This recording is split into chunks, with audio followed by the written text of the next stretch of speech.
Tambala na! At eto na sila, ang nag-iisang masugid na tagahanga ni Nicole Yala, Chris Chuper! Kasama ang nag-iisang die-hard fan ni Chris Chuper, Nicole Yala! Mula sa Mahiwagang Burnay, ang kwento.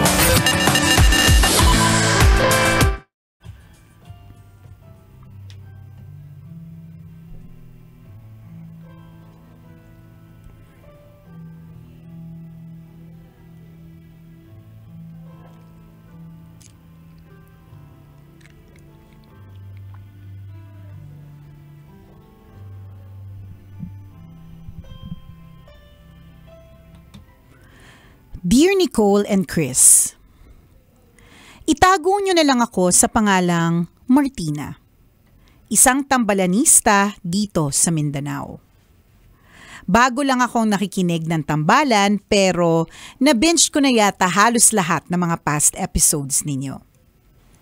Favorite ko yung horror special, lalo na kapag ginugulat si Nicole.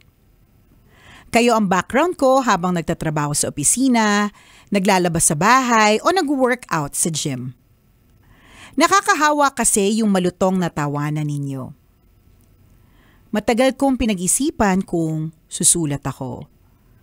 Sa huli, napagdesisyonan kong ibahagi ang kwento ko dahil gusto kong marinig ang opinyon ninyo at ng mga kapwa ko tambalanista. Nagkakilala kami ni Eugene sa trabaho at 4 years na siyang boyfriend. Supportive at hindi nananakit ang boyfriend ko pero lately, hindi ko nakikita ang sarili ko na kasama siya in the future. Hindi pa kasi kami, inamin naman niya na he was using drugs pero matagal na daw siyang tumigil. Naniwala naman ako at sinagot ko.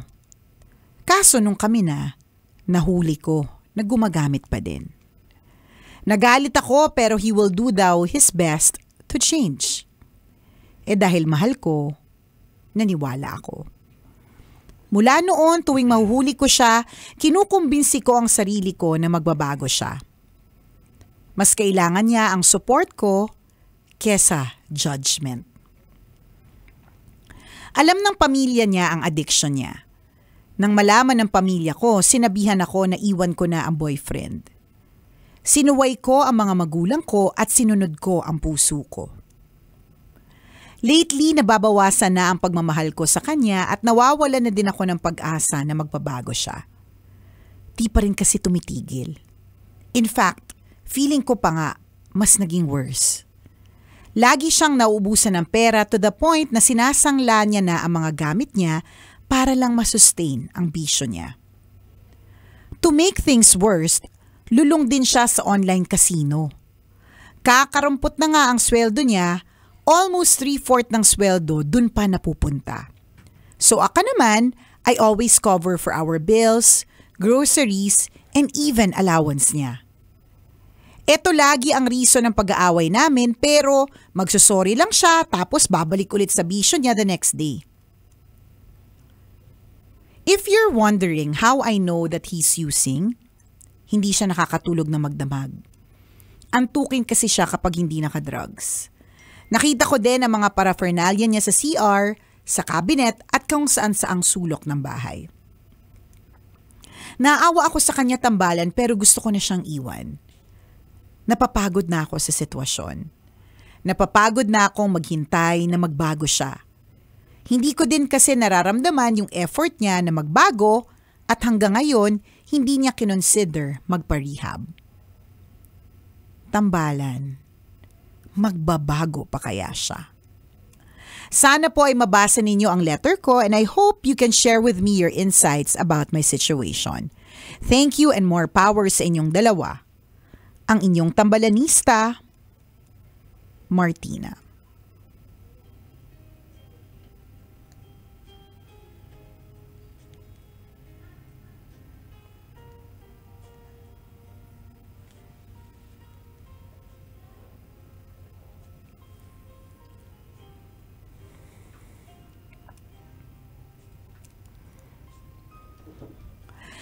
Hello sa'yo, Martina.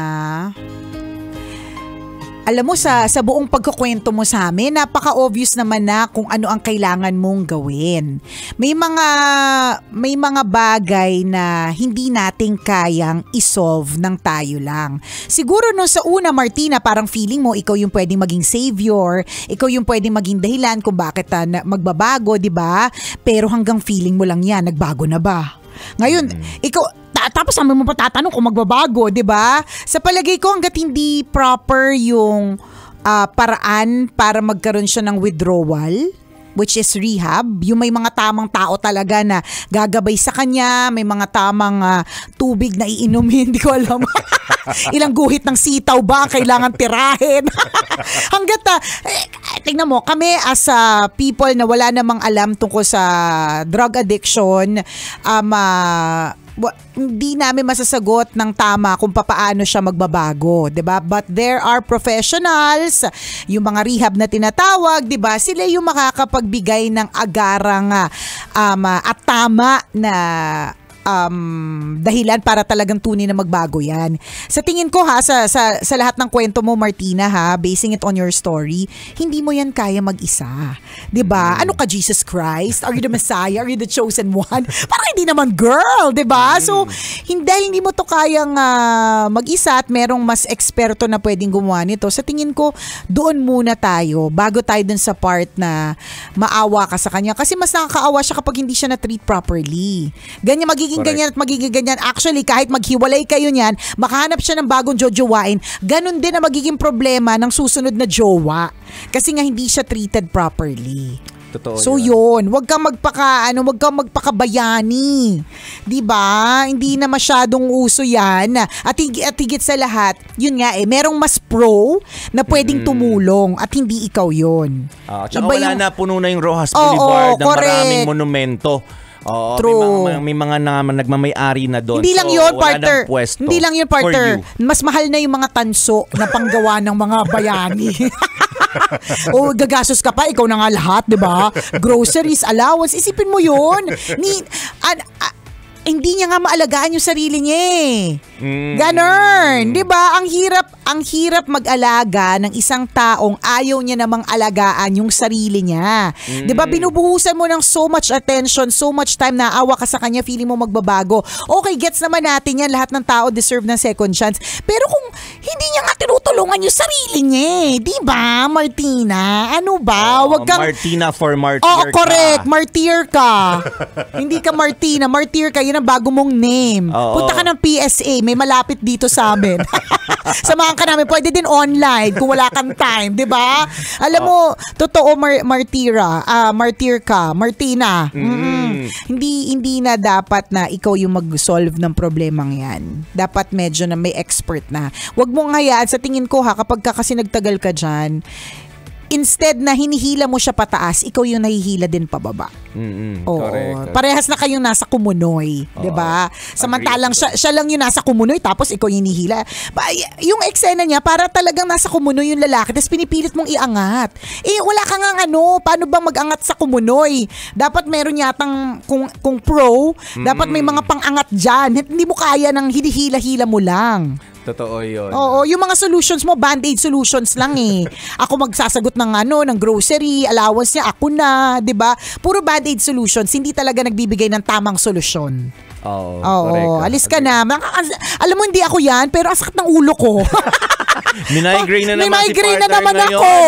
Ano ba yan? Nakakaloka kapag ganito naka-contact lens ako at nababawasan ng 50% ang pag-unawa ko. Huwag tayo nakikinig sa mga ganitong kwento. Hindi di ba? Ang sakit sa ulo.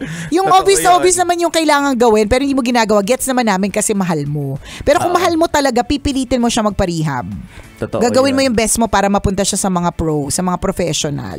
Ayan, so sinabi na lahat ni Nicole, so makinig ka na lang sa mga payo niya. Maganda naman 'yon. Though we admire your determination. Correct. Your passion kasi kung sa iba-iba, 'di ba? Yes, passion.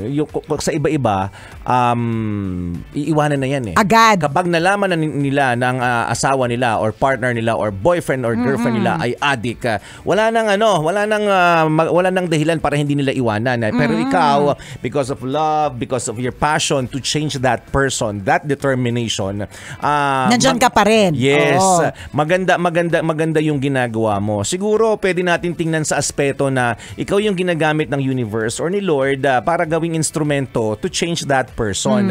Kaya you have that fire to change him, to change your boyfriend. To answer your question, may chance bang magbago yung boyfriend mo? Hindi namin siya kilala personally, pero generally speaking, lahat naman ng tao may chance to change for the better. Yes. So, maging hopeful ka lang doon, panghawakan mo lang yung idea na yon na ang lahat ng tao ay may kakayahang magbago. Maaaring hindi ngayon, maaaring hindi ikaw yung solusyon sa pagbabago niya, pero maniwala ka na darating yung tamang panahon, magbabago siya. So be positive on that, hindi drug positive, hindi kung ano mang klaseng masamang vision na positive siya. Tama yung sinabi ni partner that you need experts to solve the issue. Correct. Hindi ito kaya ng isang tao. Institusyon nga di ba? Ang kailangan mo dito institusyon, kailangan mo dito grupo ng mga tao para matulungang magbago yung jowa mo. Yung jowa mo. So tawag ka lang sa amin, may kakilala si Nicole. Meron. Oo, Depende, teka lang. Magkano budget mo? Oo, kasi depende yan. Depende kung gaano kabilis. Oo. Charot lang, joke lang, baka bigla ka. Baka mabigyan kayo kontakin talaga tayo. Meron pala talagang contact, di ba? Hindi kami. Pero meron mga expert. Oo. Yes. Totoo yun. Kailangan mo dumulog sa kanila. Kailangan mo ng tulong nila. And in this case, kailangan mo sigurong kausapin yung family ng boyfriend mo. Na tumulong din. Mas malaki yung magiging role ng family ng boyfriend mo dito para kausapin na si boyfriend. Yes. Kasi maaaring hindi alam to sa kanila. Di ba? Or alam naman daw. Alam ng family yung addiction. So kailangan mo ng extra support from his family para sama-sama kayo to convince your boyfriend na please magpa-rehab ka na. Correct. Totoo. Hindi, alam mo, tama si partner sa sinabi niyang nakakabilib naman in fairness yung pagmamahal mo and desire na magbago siya. Yung pagiging positive mo na hindi, magbabago to against all odds kahit ayaw ng sarili mong pamilya, di ba? Ano sabi no na lamang nag-a-addict? Iwan mo na yan. Pero ikaw, di ba? Parang hindi, kaya yan, ganon. Ko tong tao sa na true. to. Pero meron din tayong tinatawag na tough love. 'Di ba? Minsan ganon yung kailangan mong maging firm or matatag sa desisyon mo na dapat magbago siya through yung mga experts. Kahit na masakit sa iyo na 'di ba na mapapalayo siya sa iyo, ganon. Pero kailangan yun eh. Kasi kailangan mag-decide kahit masakit. Kailangan talaga tough love talaga In the name of yun. love. Sa true, kahit masakit talaga, kahit mahirap, kahit ayaw niya, pero hindi mo talaga ito kaya mag-isa, promise. Totoo yun. You need experts. So naway ma-convince siya, tama si partner, yung family, sila na ang magtulong-tulong para itulak siya papunta doon, 'di ba? Pagulungin siya kung nag-a-addict, pagulungin mo na lang. Addict naman siya, hindi naman yan intindihan. Mali mo ma-enjoy niya 'yon. Mali mo para nasa langit siya pag ginugulong siya. Pag ginugulong siya papunta doon, di ba? Charot lang, di ba? Pero ibig sabihin, tulong-tulong. Wag mong solohin. Kasi sa nakikita namin, sa nangyayari, hindi mo talaga siya kaya mag-isa. Hindi sa kini-question namin ang pagmamahal, hindi sa kini-question yung abilidad. Pero minsan may mga pagkakataon na kailangan nating tanggapin na hindi natin kaya mag-isang harapin ang isang problema. Totoo yun. Wag ka na magpaka-martyr dyan. You need help, Martina. Tsaka alam mo, kaya sinabi ko, partner, na baka instead of you na hinihila siya pataas, ikaw mahihila pababa. Kasi totoo yan eh. Baka ikaw yung mabulok. Alam mo yun, ikaw yung mag-deteriorate. Ikaw yung mangayayat. Di ba ganun yun ikaw yung ma-stress dyan Ikaw yung ma-stress. Ganun. Ikaw yung magkakasakit. Ikaw yung papangit dyan. Di ba? Nakakabulok yan. Di ba? Papunta. Isipin mo na magka-age tayo na una kang nabulok sa ating dalawa. Parang, wag na bang ganun, di ba? Bakit nabulok si Martina? Ay, kasi yung jowa niya addict, di ba? Totoo naman, parang isipin mo, the perfect term is nabulok, hindi man lang na-stress. Bakit bulok na siya? Doon agad dumiretso agad sa pagbulok. Hindi niya na dinaanan yung pagkulubot. Wala na, bulok na agad. Kasi mabilis makadeteriorate yung problemang yan. Correct. Ganun. Isa pang bagay na ina-admire namin sa'yo is your awareness. Kasi aware ka na mali yung ginagawa ng boyfriend mo. Masamang bisyo yung ginagawa Tama. niya. Dahil aware ka, hindi ka nagpadala sa kanya. Kasi Correct the ka. tendency is kapag boyfriend mo siya, 'di ba? Pwedeng mahal mo eh. Kung ano yung ginagalawan niya, galawan mo rin. 'Di ba? Kung ano Oo yung nga, ginagawa niya, tama. gawin mo rin. Oo, pwede kang naimpluwensyahan eh. Yes, yun yung sinasabi natin. But since you are aware na bisyo yung ginagawa, masamang bisyo yung ginagawa ng boyfriend mo, hindi ka nagpadala kasi alam mo na mali yun. Tama. So, ina-admire namin sa'yo yun. Saludo kami sa aspetong yun. Very good ka sa part na Hindi yan. ka nagpadala sa kanya. So, in this Correct. case, ikaw yung manghihikayat sa kanya na umalis doon. Pero kagaya na sinabi namin kanina, hindi mo ito kakayanin mag-isa. Tama. You need help from experts, True. from his family. At also. syempre, wag mong kakalimutan yung power ng dasal. Dasal, Yes, dasal, dasal, yes. dasal, dasal. Importanticious yan na minsan na hinuhuli natin yung pagdarasal pero yun talaga yung pinaka-effective na paraan, 'di ba? Kasi kasi pwedeng sa isang iglap pwedeng mag-change of heart nang dahil na sa pagdarasal na yan. So wag mong kakalimutan to couple all your actions with prayer. Yes. Good luck sa iyo, Martina. Alam po namin na hindi madali yung pinagdadaanan mo pero hindi naman unique. Ito na naman yung hindi naman unique yung kwento mo. Ibig sabihin, may mga iba na ganyan din ang dinaanan pero nagawa ng paraan. So, go, go, go! Wish you good luck. True, igulong na yan papunta sa pinakamalapit na rehab. Muli ako po si Nicole Alang inyong kumikinang ina! At ako naman si Cambio King Chris Chuper. Na nagpapaalala, walang matatag na relasyon sa malanding may determinasyon. Yun!